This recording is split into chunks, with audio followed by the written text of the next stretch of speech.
Jadi letak lokasi yang diduga petilasan dari Angling Dharma itu berada di tengah-tengah area pematang sawah. Petilasan ini memang dipercaya sebagai tempat petilasan atau tempat yang dulu pernah disinggahi oleh Prabu Angling Dharma. Kalau merunut dari silsilah, beliau sendiri dari keturunannya Sri Aji Jayabaya, jadi ya mungkin sedikit tepat ya.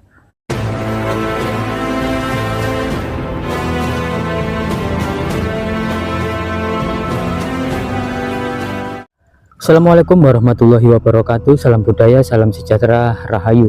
Berjumpa lagi di channel Warisan Kuno. Di kesempatan vlog sore kali ini saya berada di Desa Grogol, Kecamatan Grogol, Kabupaten Kediri, Provinsi Jawa Timur. Dan kali ini saya akan penelusuran di sebuah tempat yang konon diduga ini itu tempat petilasan dari Angling Dharma.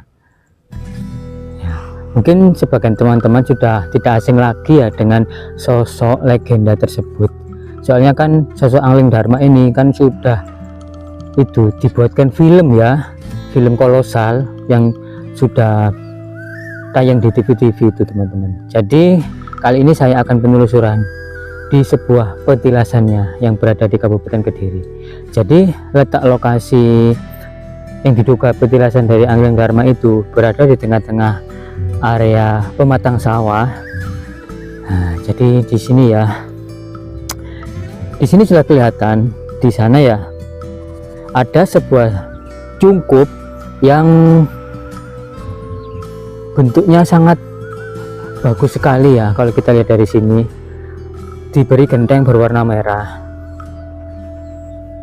Jadi ini tempat berada di tengah-tengah area persawahan ya teman-teman. Jadi saya juga heran, soalnya kan tempat petilasan Angling Dharma itu ada juga ya. Ini kan selain di Kediri ya yang saya akan review, dan masih banyak lagi. Kalau nggak salah di Lamongan sana juga ada tuh. Kalau nggak salah itu apa makamnya ya. Tapi kebetulan saya juga kurang tahu, itu hanya sekedar mitos. Tapi kali ini saya akan ke petilasan ya, juga ini petilasan dari Angling Dharma. Dan juga ya menurut cerita di sini itu juga biasanya dibuat ritual, nggak tahu itu ritual apa ya, mungkin orang-orang kejawen atau ritual-ritual minta pesugihan ya misalnya. Tapi saya tidak berani untuk mengutarakan kalau ini tuh tempat untuk mencari pesugihan. Saya hanya ingin mereview tempat ini. Kalau di Kabupaten Kediri sini ada sebuah tempat ya yang diduga ini tempat dari petilasan Angling Dharma. Jadi seperti ini ya tempatnya. Mungkin sekilas kalau kita lihat dari sini itu hanya berupa sebuah cungkup 4 tiang ya, terus dikasih esbes ini ya. Jadi seperti iup-iupan, seperti yang ada di sawah-sawah itu lulur ya. Nah, jadi seperti ini juga tidak segitu besar. Nah, saya menjumpai ada beberapa sisa bekas ritual ya, ada bunga-bunga, ada dupa juga ya. Tapi sayangnya di sini saya menjumpai pempes. Ini pempesnya sangat banyak sekali, satu kresek ya. Sungguh sangat disayangkan. Seharusnya kan dibuang pada tempatnya ya, tempat pembuangan sampah. Tapi ini kan dibuang di lokasi persawahan ya, yang dominannya di sawah sini itu tanamannya subur-subur sekali. Ada tanaman jagung dan juga singkong ya.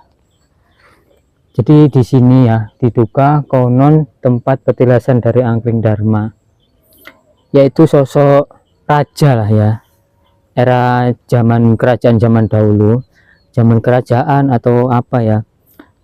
Nah, di sini ada sebuah seperti lubang. Coba kita akan, nah, ini ada sebuah lubang ya. Nah, dan diduga di sini itu biasanya dibuat orang ritual ya teman-teman. Jadi ada seperti lubang, tapi saya amati ya, di bekas lubangan ini seperti bekas yoni atau apa ya, soalnya di sini kan ada seperti kelucurannya yoni di sini tuh. Nah, di sini saya bersama dengan Mas Telusuri Nusantara, YouTuber kondang, saya akan ingin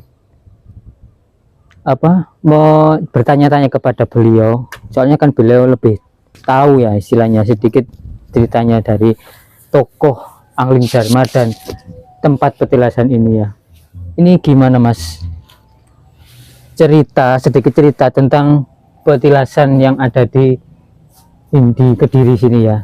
Nah, jadi memang kita juga sudah banyak yang tahu ya terkait kisah Prabu Angling Dharma, karena banyak sekali difilmkan juga ya. Jadi tokoh tersebut memang banyak dikenal masyarakat, khususnya masyarakat Jawa ya. Jadi di petilasan ini memang dipercaya sebagai tempat petilasan atau tempat yang dulu pernah disinggahi oleh Prabu Angling Dharma.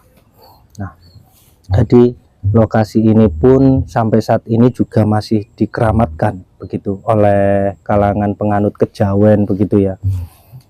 Nah, meskipun di berbagai lokasi itu juga banyak sebuah petilasan ataupun makam ya, seperti yang ada di Pati, Jawa Tengah, Blora, Jawa Tengah, dan ada juga yang di Bojonegoro itu ya, yang sempat menemukan sebuah struktur bangunan juga di lokasi pemakaman.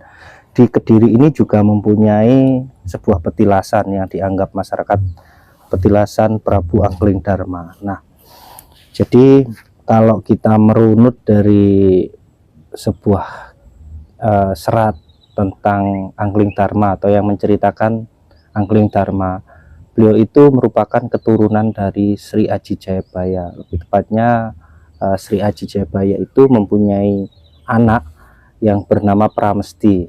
Nah, dari sosok Pramesti itulah muncul atau mempunyai anak yang bernama Angling Dharma. Nah, tokoh itu akhirnya memimpin sebuah kerajaan yang dinamakan Malawapati ya. Jadi seperti itu. Nah, kalau merunut dari silsilah, beliau sendiri dari keturunannya Sri Aji Jayabaya, jadi ya mungkin sedikit tepat ya. Ini hanya spekulasi saya saja, tapi kan boleh-boleh saja kan, karena itu kan juga entah mitos atau benar kan, kita juga masih belum bisa memastikan secara tepat ya. Jadi kalau menurut silsilahnya sih lebih tepatnya ya yang ada di Kediri ini. Nah, tapi terkait itu semua, di lokasi ini hanya menyisakan sebuah tempat yang sederhana berupa cungkup, dan seperti ini ada lantai keramik serta ada lobangan. Nah, entah lobangan ini ada suatu benda dulunya atau mungkin memang disediakan untuk tempat ritual ya, atau menaruh sesajen, iya, atau menaruh sebuah sajen. Nah, jadi itu hanya sebuah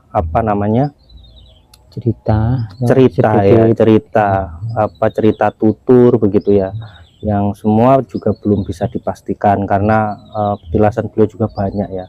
Tapi yang pasti cerita tersebut turun temurun sampai saat ini pun masih dipercaya oleh masyarakat khususnya Jawa ya. Nah, seperti itu. Seperti itu ya, sedikit informasi dari Mas Telusuri Nusantara tentang adanya tempat petilasan Angling Dharma ini ya, yang lokasinya tepat berada di tengah-tengah area pematang sawah. Jadi lokasi tempat petilasan ini ya, itu jauh dari pemukiman warga.